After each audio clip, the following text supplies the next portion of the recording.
चुनाव लड़ी हैं तब तक आप जीती हैं, फिर भी जो है 2017 में ऐसी आपका मतलब टिकट आपको काट दिया गया, फिर यही दशा इसमें मतलब दिखाई दी 2022 में।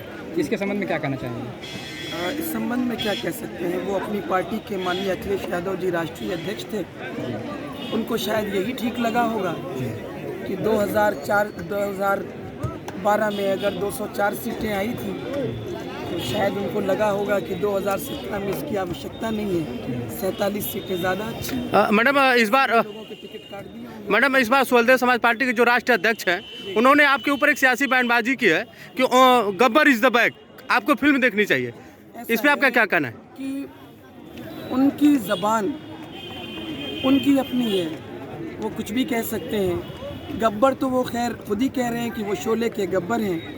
तो इस क्षेत्र की जनता ने फैसला किया है कि उसे क्षेत्र का विकास करने वाला चाहिए, जो सड़कें बनाए, पुल बनाए, तहसील बनाए, हॉस्पिटल बनाए, ना कि गब्बर सिंह चाहिए जिससे वो अपनी बहू बेटियों की आबरू बचाते हुए घूमे। तो उन्होंने फैसला कर लिया है कि 7 मार्च को हम इस गब्बर सिंह को जवाब दे देंगे और 10 मार्च को जब रिजल्ट आएगा तो ये गब्बर सिंह जहूराबाद नहीं, गाजीपुर नहीं, बल्कि यहाँ से वाया बनारस होते हुए इटावा में चंबल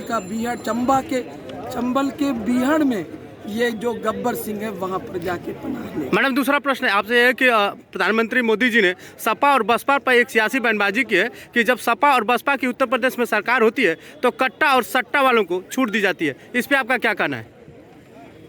इस पर मुझे यही कहना है कि सपा और बसपा की बात तो उन्होंने कहा है, सपा की बात सपा वाले जाने, है ना जी। बसपा में कानून व्यवस्था हमेशा बहुत अच्छी रही, उसमें कोई दो राय नहीं रही।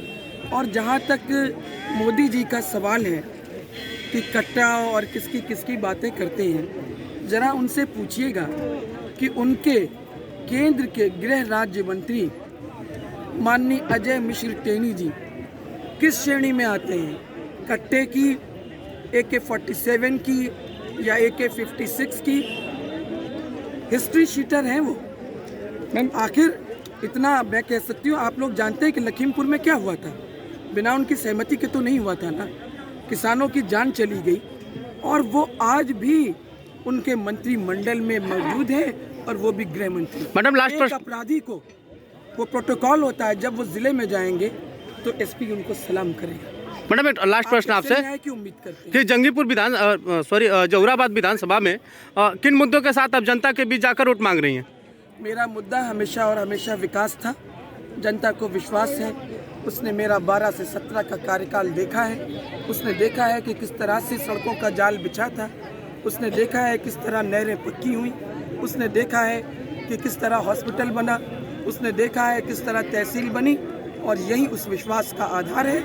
मैं विकास के मुद्दे पर जी मैम, यहाँ पर कुछ मिलें बंद पड़ी हुई हैं, इसके संबंध में क्या कहना चाहेंगे? मेरा प्रयास होगा। देखिए, वो मशीनें ऑब्सोलीट हो चुकी हैं, टेक्नोलॉजी बहुत एडवांस हो चुकी है। मुझे लगता है वो करीब 37 साल पुरानी मशीनें हैं, तो वो मशीनें तो बेकार हो चुकी हैं। मैं ये प्रयास करूंगी कि वहाँ पर नए उद्योग लगे, और मैंने कहा भी था उस वक्त तत्कालीन मुख्यमंत्री माननीय अखिलेश यादव जी से कि यहाँ पर एक चिलिंग प्लांट लग जाए, डेयरी का एक बड़ा, क्योंकि उससे तमाम लोगों को लाभ मिल जाता है। परंतु अब उनके मन में तो था कि मेरा टिकट ही काट देना है, तो मेरे प्रस्ताव पर क्या विचार करना। मैं अपना ये प्रस्ताव माननीय पूर्व मुख्यमंत्री बहन मायावती जी के सामने रखूंगी, और मुझे विश्वास है कि वो इस क्षेत्र में औद्योगिक विकास को गति देने के लिए मेरी इस मांग को गंभीरतापूर्वक विचार करते हुए इसे पूरा करेंगी निश्चित रूप से।